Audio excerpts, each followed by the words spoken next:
Crime mafia के बारे में तो आपने सुना होगा, लेकिन एग्जिस्ट करती है पाकिस्तान के सूबा सिंध में टीचर माफिया।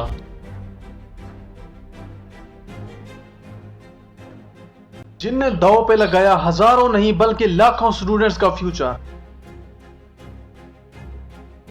सिंध में तकरीबन 40,000 स्कूल्स, 1.5 लाख टीचर और 40 लाख बच्चे हैं। जब 2025 में बायोमेट्रिक सिस्टम ने 5,000 से ज्यादा ऐसे टीचर्स को बेनकाब किया तो सब हैरान रह गए। इस निजाम की रगों में एक ऐसा जहरीला जहर फैल चुका है जिसका नाम है टीचर माफिया।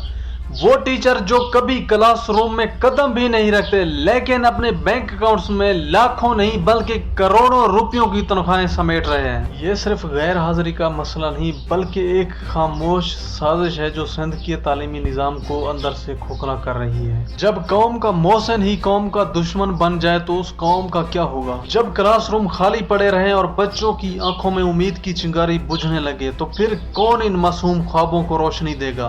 बल्कि इससे भी ज्यादा खतरनाक बात यह है कि कोई भी इस निजाम को रोकने की कोशिश नहीं कर रहा।